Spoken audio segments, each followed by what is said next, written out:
Today on Dr. Phil. Her husband was not exactly who he claimed to be. Dr. Timothy Sabulsi, James Sadulsi, Andrew, TJ, Jimmy. Did she marry an imposter? There was never any lies. Did I hold a NASCAR driving license? Yes, I did. NASCAR said he never completed the application. This says law offices of Andrew J. Sadulce. Do you have a law degree? No, I have no idea where you got that from. I thought he was a retired Beverly Hills psychiatrist. Where did you get your PsyD? Regis at University of Budapest. University of Budapest doesn't exist. God, I'm sweating it. Let's do it. Have a good show, everybody. Here we go. I hate to see people suffering, and you've heard long enough. Stand by, Dr. Phil. Roll 7. Tick. I'm going to get you the help that you need. 5, 4. This is going to be a changing day in your life. Go, Dr. Phil.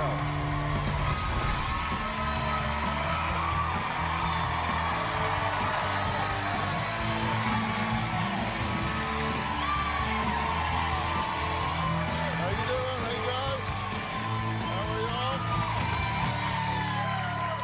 Okay, I want you to imagine meeting the man of your dreams, your knight in shining armor, the one who turns your life from dull to dazzling.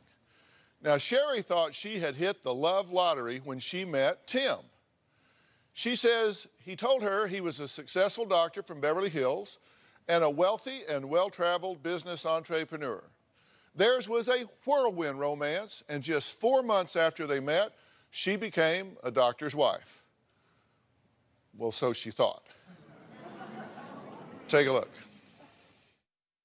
I met Dr. Timothy Sabulsi in May 2012 at a local pub.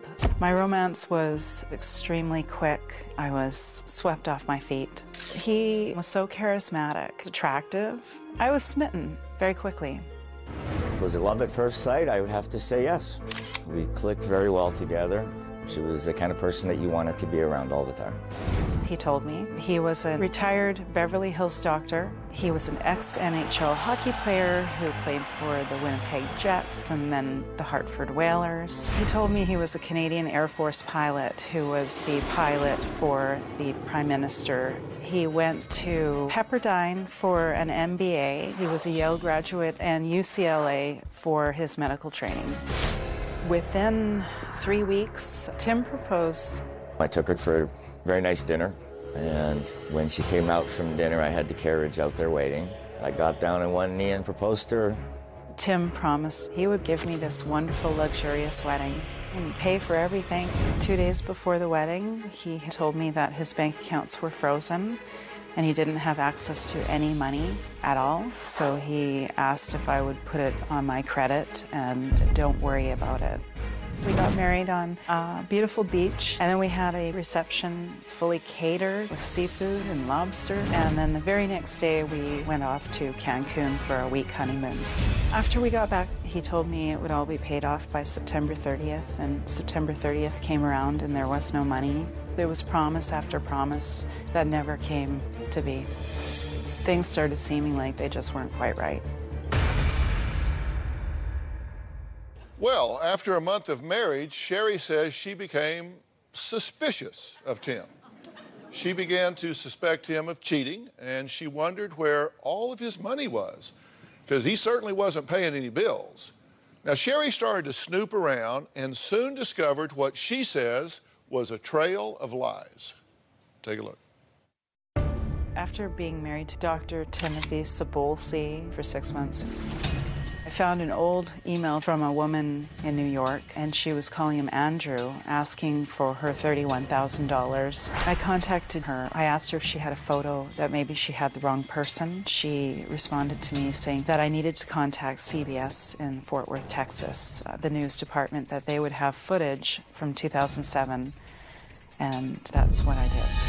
His name is Andrew Sadulsi, but that might not even be real. Where did you go to medical school, sir? Where'd you go? Why are you practicing medicine and psychology?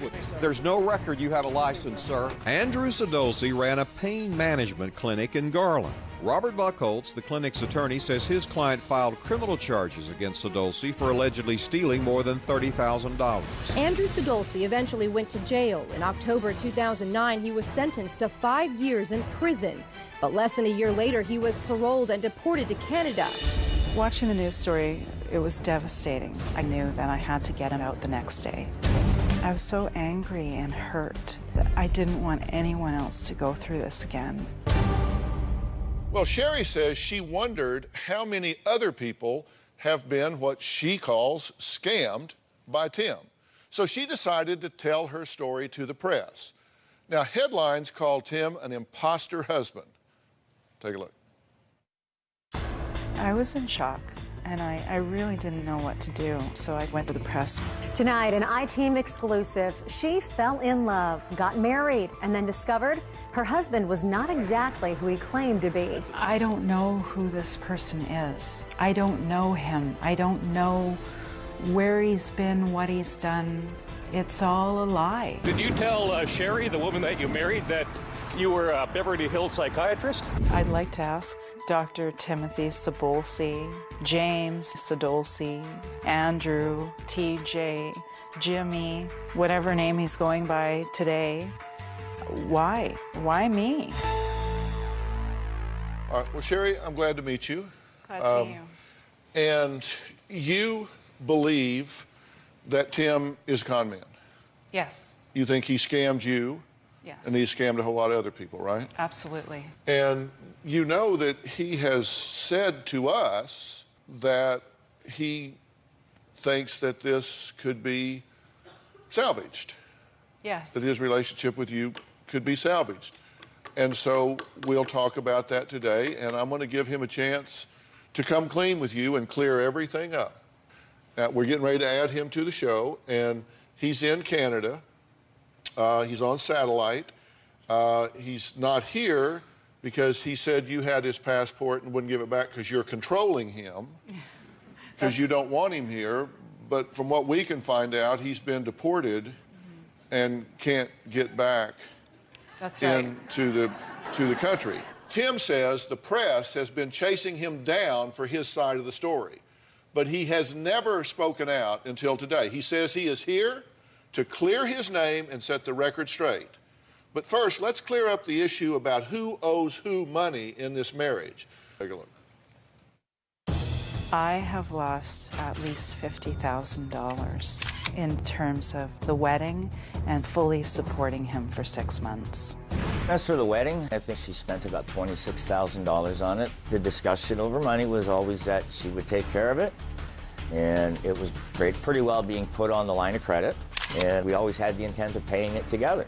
Now that we're not together, the story changes that now I'm supposedly responsible for all this money. I showed her how much money I had stashed, and I think she got extremely upset over that because I was not willing to cash that money in to pay off her debts. Debts that I feel are not mine. I married a con man. Well, Tim is joining us now in an exclusive interview via satellite from Canada. Tell me why you wanted to be here today. I think the story's been getting a little carried away. You know, saying 50, it's making me seem like a thief in the night to have walked into her bank account, took $50,000 and ran away. This seems to be the concise way this story's being played out, and it's completely incorrect, and it's unfounded. This wedding that you had cost how much, Sherry? It was roughly about $22,000. Now, Tim, your understanding was that you guys were going to pay for that on kind of a 50-50 basis, correct? That is correct. I mean, we were living together. We did the wedding. The plan was that we would pay for it as fast as we could. Right. There was never any contention that it would never get done. It was just certain circumstances popped up that kind of delayed it happening. And then with the demise of this relationship, it never did get paid yet. Because there's never been really any serious conversations. Well, this is a serious conversation, so I hope we can put these things behind us. Early in the relationship, at that early phase, were you lying to her? No, I wasn't lying to her. I mean, the whole issue spans here with the media was the fact that she found out about the one occurrence in the bad business deal out of Texas. And she then, instead of sitting and discussing that with me, she just ran off and started discussing it with the media. You've told us, in fact, you've been amazingly forthcoming about this. You've told us that you are not in financial straits, that you actually have several $100,000 in an account with a brokerage, John Hancock, and that you got $100,000 worth of gold coins in a safe deposit box, correct? I don't know whether I'd say it's 100,000 in gold coins. It's probably not worth that much anymore, but I do have the 401k that I've stashed, yes, and it's no longer at Hancock. It has been moved. If you have several $100,000, why would you not just pay for the wedding and not have this strife between the two of you? The answer to that question is a really simple one. I mean, to cash out that money, we would walk away with less than half of what is in there now. And the idea of that was for our retirement. I mean, to simply work hard and pay for $23,000 is not a great task. It would have been paid already had it not been for Sherry constantly pilfering with the media, which is costing me money on a daily basis. I want to ask you a couple of questions about this 401k. Sherry says that you said that you had $800,000 in a 401k, a home in Cardiff, that you rented out to tenants. Now, your fiance said he told me he was a millionaire. He made it sound like he would take care of me and my kids.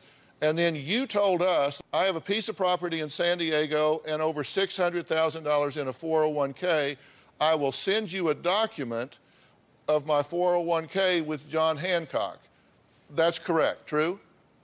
I said I would be happy to show it, log in and show it, but I was not going to send too many documents. I'm not about to put what I have out there, but yes, it is true. That's what I have. Well, you did show it to us, actually. You sent us a picture of the 401k. We actually talked to a John Hancock representative, and he said there are no records of your name, your social security number provided by you to us, or the account numbers that you provided. In fact, he says that their account numbers are 5 or 6 digits long, and the account number that you provided us in this picture has 9 digits. So they're saying there's no way possible that you could have an account there. They don't have that name or any other name or that account number or that social security number and never have, not now nor at any time in the past. So what do you say about that? You told her and us you had about $100,000 worth of coins. It looks like these have been photoshopped into this stock picture of a safe deposit box. Did you Photoshop them into the box?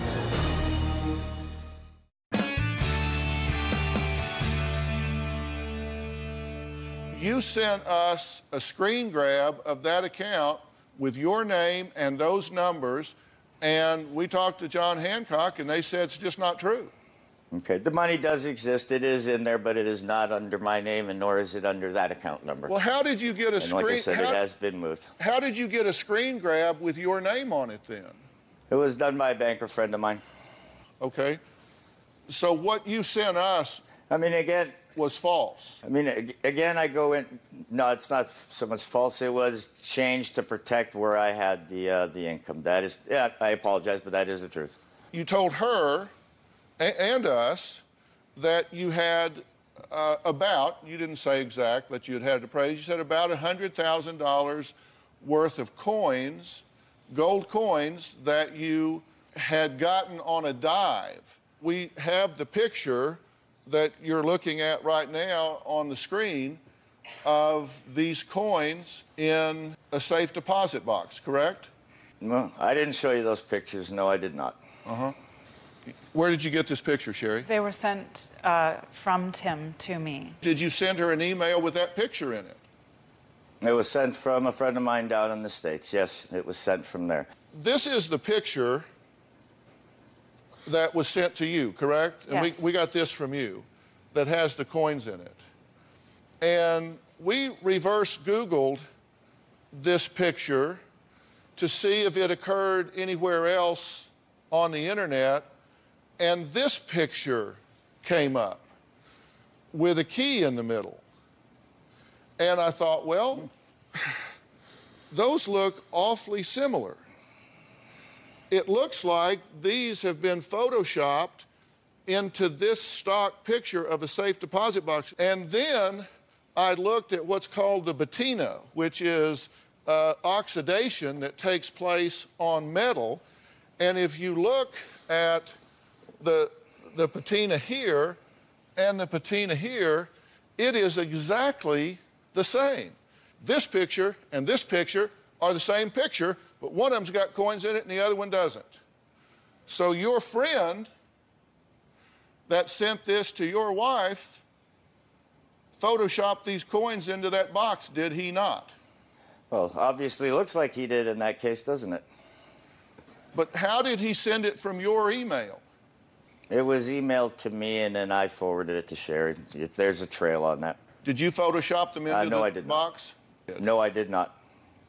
It was basically to get her off my back, and I mean, at that period in time, she was really, you know, coming after me in a hard way over a lot of things, and I was just trying to, I guess, you know, people were trying to help me appease her so that we'd have a little bit of breathing room where I might be able to talk to her.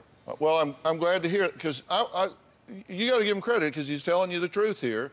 He's saying they were photoshopped into the box. They were sent to you so you would back off and quit bugging him. Well, Sherry says when they first met, Tim presented himself as a doctor, and I think he's going to dispute this. But take a look at what he said when he asked him about his title.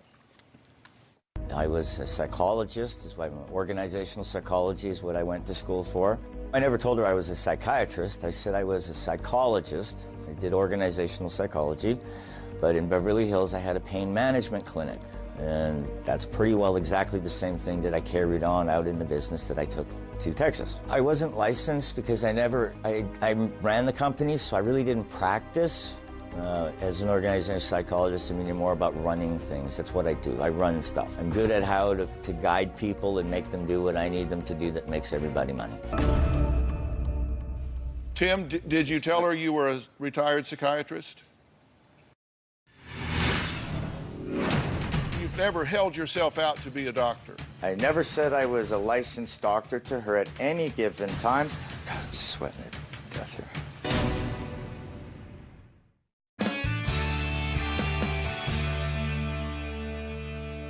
Tim, did you tell her you were a retired psychiatrist? Never said that. I told her I had a clinic in Beverly Hills. That is true, and I did have one. Did you ever hold yourself out to be a medical doctor? No, I did not. You're a psychologist, right? I studied that, yes. I never said I was a psychiatrist, never held myself out to be a doctor, never said I could write prescriptions. None of that has ever come up. Okay. You've never held yourself out to be a doctor? No, never. One of you's lying. Are you lying No, to I'm me, not lying. Sherry? No, I'm not lying. This isn't. No, come on, Tim. Be fair. This is not a gray area. You either held yourself out to her that you were a doctor, or you didn't. And if she says you did and you didn't, then she's lying, and you can't make excuses for her. She's just lying. No, it's not about lying. I think it's just a complete misconception of what she thinks one is and what another is. I mean, I never said psychiatry ever. Well, are you a psychologist? Psychology, yes. Do you have a doctorate of I've done psychology? schooling. I never said I was a licensed doctor to her at any given time. I did say that I had a clinic, and I have run many clinics. My job has always been to run clinics and or hire the physicians that work in them. You said you never held yourself out to be a doctor. I'm sweating. But the Texas Medical Board on November 23rd of 2010, the board entered a cease and desist order against Andrew J. Sadolch, prohibiting Mr. Sadolch from practicing as a physician or impersonating or identifying himself as a physician. The action was taken on the board's finding that Mr. Sadolch unlawfully engaged in the unlicensed practice of medicine in the Dallas-Fort Worth area and impersonated a physician in the public domain and represented himself as a physician by using the term doctor and MD following his name. That is correct. That is part of the story that has been misconstrued over this Texas issue. In Texas, I owned the company. I never practiced, never purported to practice. However, when my partners had moved me out of my own company, and I was basically dissolved, myself and my other partner lost our positions of ownership. At that point is when all of this legal battle broke out. So this was It came from a lawsuit. This was retribution. Yeah, it totally was. I went after them, and they started to come after me. You're Timothy John Sabolchi, and you have here a date of birth of 8/20/61, born in Bernie, but then it says James Sadolchi, and it has a date of birth of 8/1/60 with a place of birth in Florida. Okay, then you've got another date of birth, 8/1/61, with a different name, Andrew James Sadolch.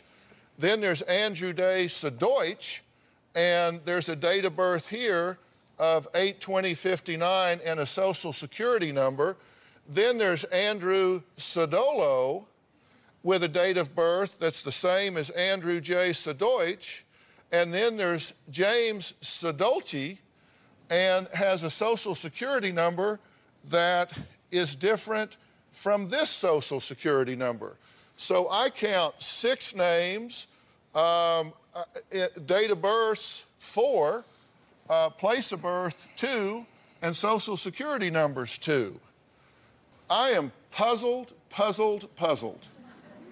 So please explain. Where did you get your PsyD? I went to Regis, and I studied in University of Budapest. University of Budapest. Well, it just doesn't exist.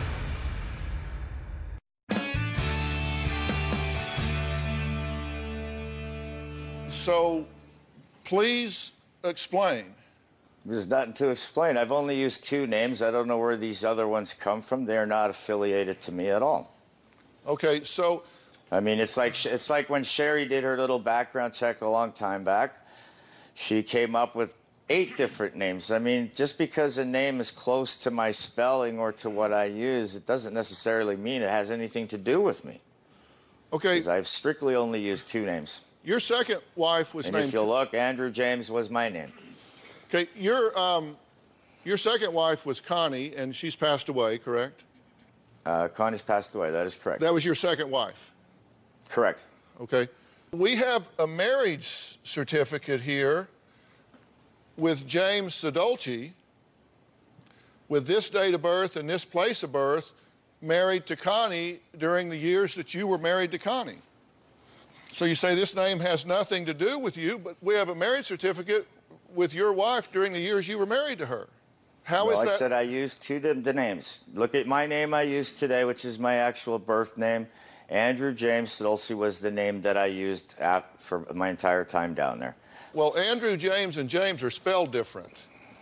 This is S-A-D-O-L-C-I, this is S-A-D-O-L-C, and this one is S-A-D-O-I-C, and those... Right, I mean, but a misspelling of a name like I have, people misspell my name on a daily basis. It doesn't necessarily put any intent there to do anything illegal or to manipulate something. Well, a that's what I misspelling want of to know. a name is a misspelling of a name. Let's see the document that it's on, and you would see that I didn't write it out. It's got nothing to do with me. Well, I had a common name, and it was commonly misspelt. Clear this up, because I think this will help you get past, Sherry, a lot of your concerns, because you say that you have a Bachelor of Science and Psychology degree, and Sherry says she got this from a resume on your computer where you say you have a Bachelor of Science and Psychology degree. So that is correct, true? Correct. Okay. You say that you have an MS in clinical mental health. This is according to Sherry because she says she got this from a resume on your computer as well. So you do have an MS in clinical mental health. That is what I studied, yes. Well, do you have an MS in clinical mental health? Your resume says you do. My master's, yes. Okay, so you do yes. have it. Okay. Then an MBA in business and organizational psychology. Tim, this is a quote from you. I told her, Sherry, I was a psychologist and went to school for organizational psychology. I did organizational psychology in Beverly Hills. You say that his schooling was apparently UCLA for a medical degree and Pepperdine for this MBA. And according to Sherry, you got this from the resume on his computer. So again, we have the MBA in business and organizational psychology. These are things you two can agree on, so there's no more puzzle about this. So you do have an MBA in business and organizational psych, correct? I have it in organizational psychology, correct. All right. So see, there are things you guys can agree on here. Then a PsyD, and according to Sherry, again, coming from your resumes on your computer, she has one here that says you have a PsyD in psychology. Is that organizational psych? Yes. Okay.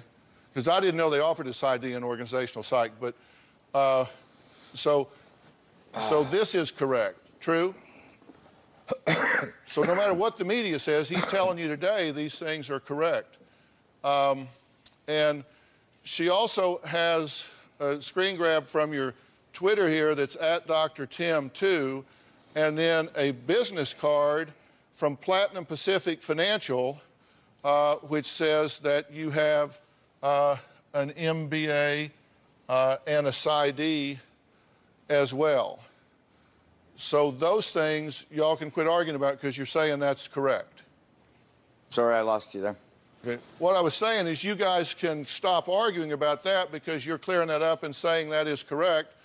And then also here, she says that you told one of the other women in your life he was going to go back to work to the law firm in Los Angeles.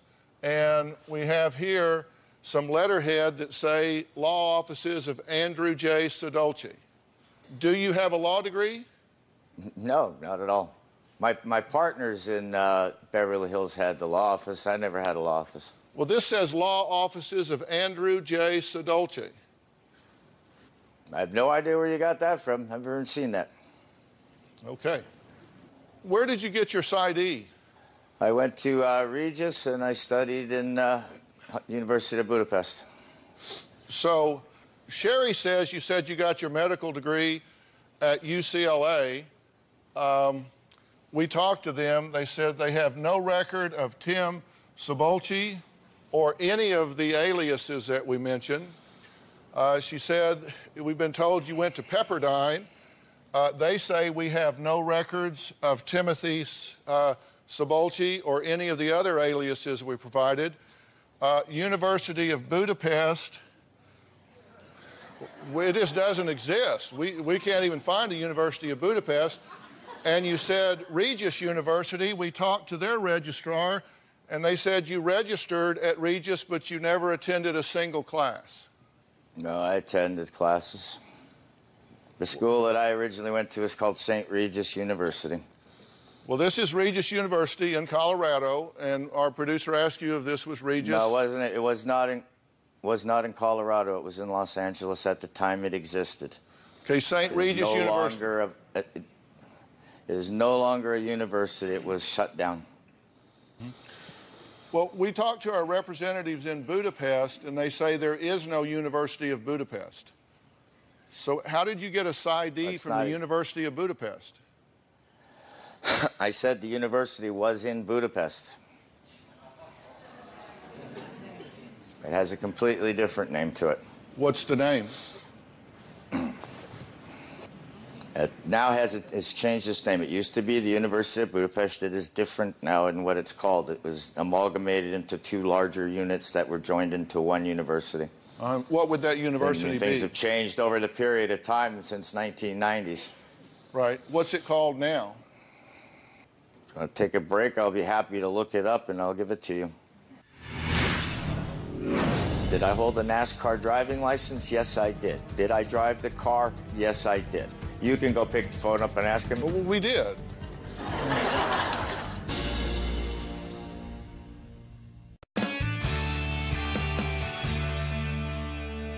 Your fiance, Jerry, is here. You two met online in 2007? Yes. Right. And what was his name? When I met him, it was Andrew James Sadolsi. Andrew James Sadolsi. Okay. Sabolsi. In the beginning, it was Sabolsi, and then he changed it to Sadolsi. He took the B out and put a D in, and left off the S and used the CI. Did you play hockey? I played hockey as a kid. I tried to travel and try out for teams when I was younger, but did I play professional hockey? No, I've never said that. I said I tried to make it to the teams, and I was very good back in my day, but I did not make it there. It's kind of like the NASCAR driver thing that keeps throwing up. I said that I owned a team and used to drive NASCAR. It was a hobby. It wasn't a way to make a living. I mean, we spent money paying to run a car.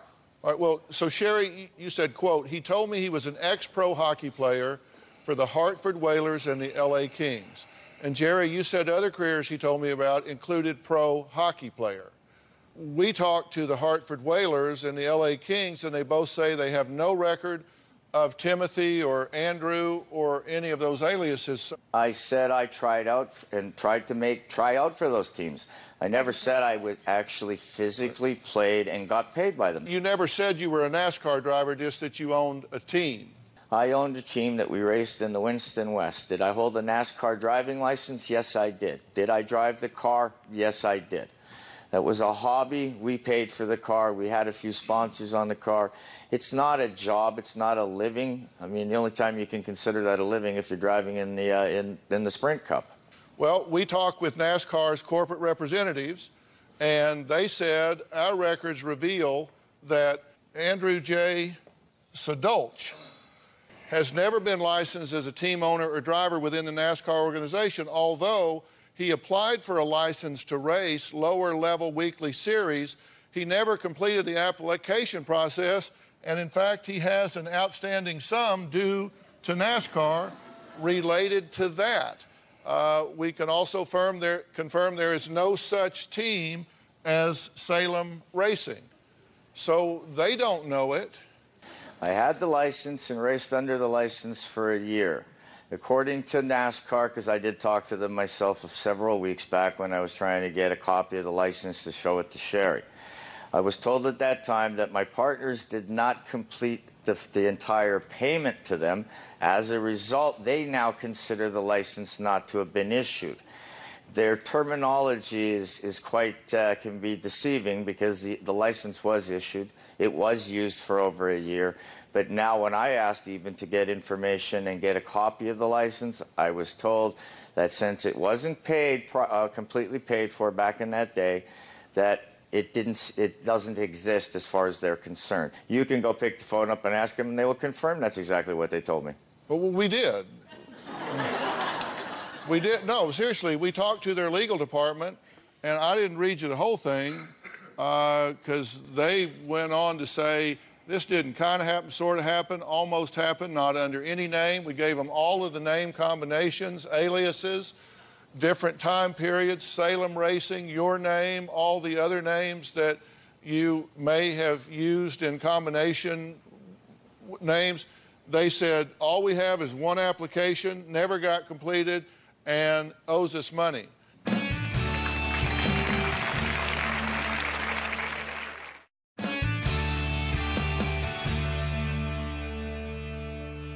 Well, I've been talking with Tim, and Sherry and Jerry are here.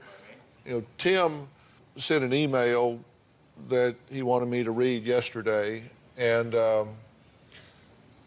he says that as I mentioned earlier, that you're doing this for attention. You're doing it to bolster some radio show you have on the air, and that there were things that he didn't share with you, he tells me in this email, that he will beat himself up for every day for not being forthcoming with you about some of these things, but that you, on the other hand, had things you were not forthcoming with him about, that you had been engaged a number of times, that you were promiscuous, that there were things that you weren't straight with him about. Tim, am I summarizing that correctly? Obviously, I mustn't be that bad of a guy, considering the fact that after 2 months of, being apart, we get back together, and as you've seen the text message I sent, it was like, I love you again, and we were spending time sleeping together and, trying to repair things. But I know she's going to act like it never happened, even though you do have the text messages to show that. I understand that Tim gave the show all these text messages. I personally have never seen text messages look quite like this, and some of this stuff looks a little familiar, but there's parts in here where the words are outside of the text message, which don't make any sense to me. He clearly has altered some things. I think this shows what lengths he will go to create a ruse. He will do his research and he will sit down and create things. And this is exactly what he did to me to prove he was a psychiatrist. So I'm not surprised. Rather than going out and working for a living and getting a real job, he chooses to spend his time like this. Is there a future for the two of you? This has all been about me. I mean, where's the fairness and the balance on this one with the things that she held back? Do you want to talk about her past?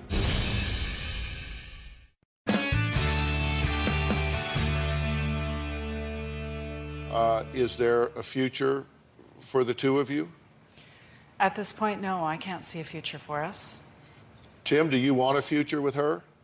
Well, I've always said to her I wanted a future with her. There was never any, anything to change that in any difference. This has all been about me, and all the things that I've held back.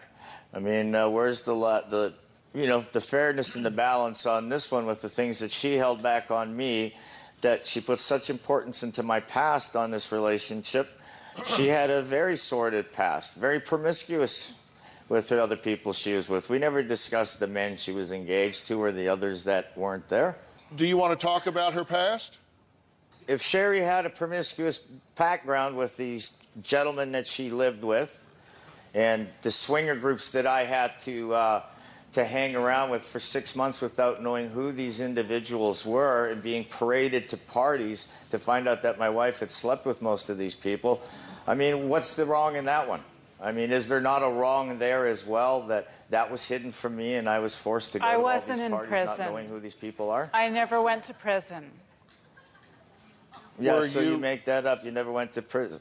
All right, so he's saying that you were less than honest with him because you did not give him details about your romantic history, your sexual assignations, your dating history, or whatever prior to the time that the two of you got married. Is that true? That's not true. He knew everything about me. Everything.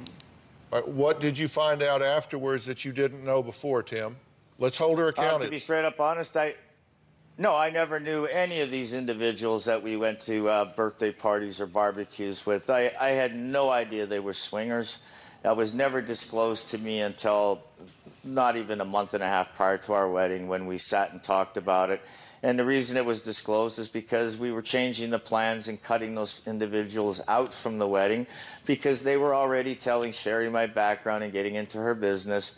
And she didn't want to have them causing chaos for us at the wedding. And so she chose to step back from them as friends and move forward with me and her as a couple. Mm-hmm. Were you a swinger? No, I was not.